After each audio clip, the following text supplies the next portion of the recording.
కాకినాడ. ఎక్కడమ్మా? కాకినాడ.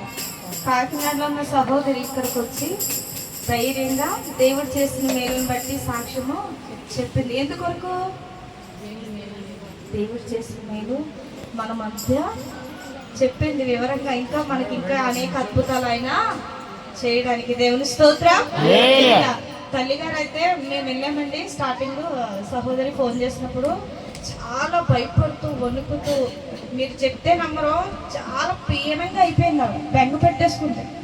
దీనికి ఉన్న వ్యాధి వీళ్ళు ఎవరు చెప్పట్లేదు. డాక్టర్ గారు అన్నారు చెప్పకనమ్మా, ఇప్పుడు సీరియస్ అవుతుంది, చెప్పొద్దు మీరు అని అన్నప్పుడు మాకు తెలియదు. నేను సడన్గా అడుగుతుంటే తిని సైక్ చేసి అక్క మీరు చెప్పొద్దు అని తిని నాతో చెప్తుంది.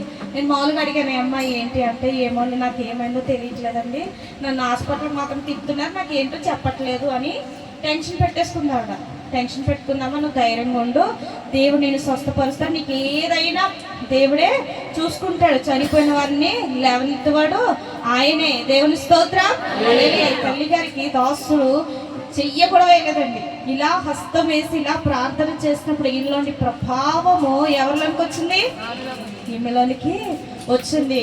గర్భసంచి క్యాన్సర్ అంటే ఎంత భయంకరమైన కాదండి, స్త్రీలకు మాత్రమే తెలుస్తుంది. చాలామంది ట్రీట్మెంట్ తీసుకున్నా సరే బ్రతకడం చాలా కష్టం. మా ఊర్లో కూడా చాలామంది చనిపోయారు. ఇక్కడ గ్రామంలో అనేకులు కూడా చనిపోయారు.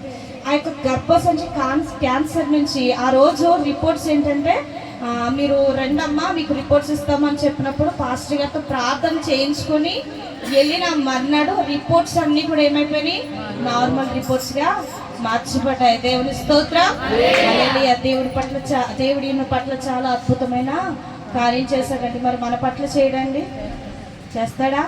ఎక్కడో ఉన్న ఈ తల్లి నమ్మిందండి. తన కోడలతో అన్నదే, తన కోడలు అన్నదే నాకు చాలా విశ్వాసము. ఆ పాస్టర్ గారు అంటే, కరుణ్ పాస్టర్ గారు అంటే తీసుకురాను అంటే, అమ్మ తీసుకురమ్మా నేను ప్రార్థన చేయించుకుంటానని తల్లి చెప్పిందండి. ఇంకో సాక్ష్యం, ఇంక తన చిన్న కోడలు తనకు తెలియక అత్తయ్య పలానా చోట పలానా దైవజనుడు ఉన్నాడంట, ప్రార్థన శక్తి దైవజనుడు ఎన్నో అద్భుతాలు చేస్తున్నారు అనేసి అలాగే ఎలా అంటే ఈమె ఒకటే మాట అన్నదండి, లేదమ్మా నాకు మేడపాడు నుంచి పాస్టర్ గారు వచ్చారు కదా, ఆయన ప్రార్థన చేశాడు, నాకు స్వస్థత వచ్చింది, చాలు ఒక దైవజనుడు నాకు చాలు, నేను ఇక్కడికే తిరగనని గట్టి సాక్ష్యం కూడా ఈమె చెప్పిందండి. దేవుని స్తోత్రం. హల్లెలూయా. దేవుడు చాలా అద్భుతమైన మేలు చేసి ఉన్నాడు. ఇంకా ఎవరినైతే దేవుడు మేలు చేసి ఉన్నాడు ఇప్పుడులాగా వాళ్ళు కూడా వచ్చి లేచి దేవుడి నామాన్ని